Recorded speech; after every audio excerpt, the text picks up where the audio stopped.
Alors, Bezrat Hashem, le Chok d'Israël ce matin, la Gemara de Vamot 39b. Tnan Atam, on a appris dans la Mishnah, mitzvah Yiboum, kodemet le mitzvah Chalitza.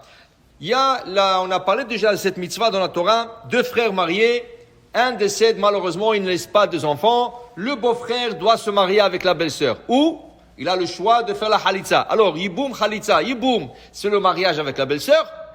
Même s'il est marié, il doit la marier. Ou, s'il veut pas, dans ce cas, il fera le déchaussement. Chalitza, ils vont en Bedin. Le Bedin, ils ont un sandal, okay? Sur une taille de sandal qu'ils peuvent faire pour tout le monde.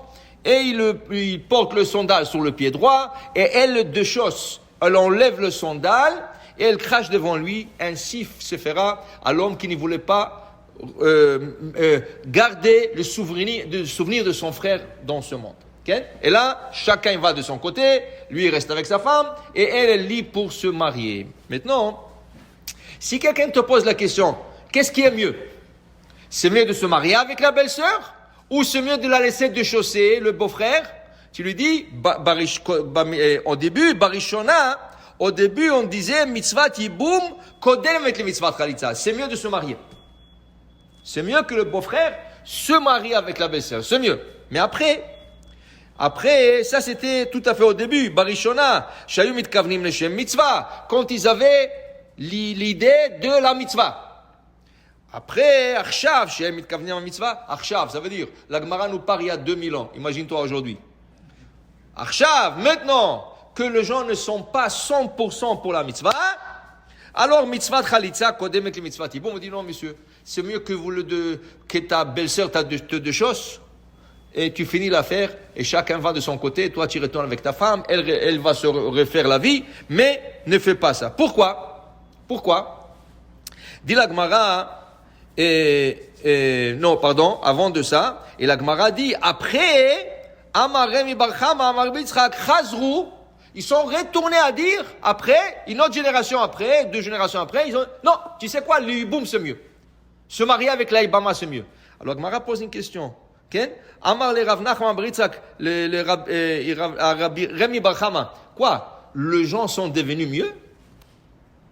On sait que plus que le monde avance, plus qu'il y a la corruption, plus que les gens ils ne font pas les choses, les Shem Shamaim, ils ne font pas avec beaucoup de ferveur. Oui, il y a beaucoup de Maasim Tovim, il y a plus de Hesed, il y a plus d'institutions et d'organisations de Hesed, mais la Kavana, l'intention, elle n'est plus là.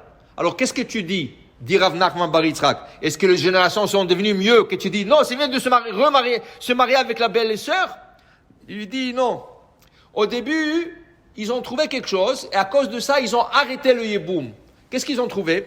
Ils ont trouvé que l'opinion de Tanya Abba Shaul Omer, il y a un rabbin qui s'appelait Abba Shaul à l'époque du Talmud, il disait, si la personne connaît cet Yivimto, le Shemnoi, si il a la moindre de pensée sur la beauté de sa belle-sœur, il dit, non, elle est belle, j'aimerais bien la marier. Ou, le Shem Ishut, ou pour une kavana, une autre kavana, ou le Shem Davar Acher, elle est riche. Le frère, il a laissé une fortune. Et là, il veut n'importe quelle pensée qu'il a dans la tête, la moindre de pensée, dit Abba Shaul, cette pensée, c'est comme si tu te maries avec ta belle-sœur qui est complètement interdit. Et s'ils ont un enfant, Karov Be'enai Liot Avlad Mamzer. Abba Shaul disait, je considère presque l'enfant qu'ils auront comme un mamzer, comme un bâtard. Quand ils ont entendu ça, oui, alors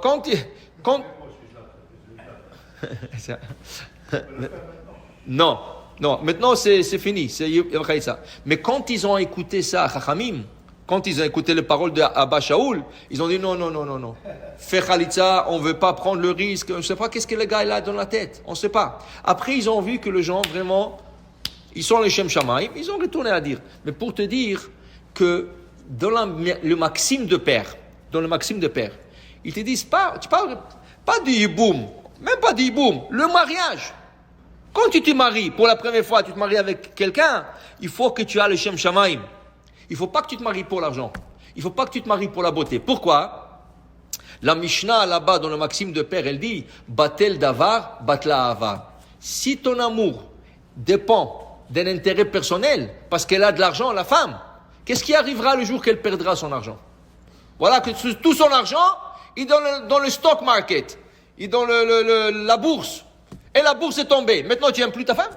Okay? Voilà qu'elle est super belle. Et Hav Shalom, elle a un accident. Maintenant, elle boite. Quoi, tu n'aimes plus ta femme? Parce que tu te maries avec intérêt. Fais attention. Le jour que l'intérêt sera plus là, tu auras beaucoup de problèmes. Alors, quand tu te maries le Shem Shamaim. Tu dois te marier au nom du ciel. Ça veut dire pour faire la mitzvah, de se marier, d'avoir des enfants. Okay? Oui, il faut qu'il t'attire un peu. Il faut qu'elle t'attire un peu. Mais c'est pas la beauté qui va faire le bonheur dans le couple, ni l'argent qui va faire le bonheur dans le couple. Tu regardes, dès que les gens ils ont des problèmes financiers, une des premières choses sur la table, c'est le divorce. Pourquoi? Parce qu'il a perdu l'argent, ton mari, tu veux plus de lui, ou toi, tu veux plus d'elle. C'est pas normal, parce que ça veut dire qu'au début, il y avait intérêt. Alors, quand la personne se marie, il faut que se marie les Shem Shamaim. Baruch Adonai Le'olam. Amen ve Amen.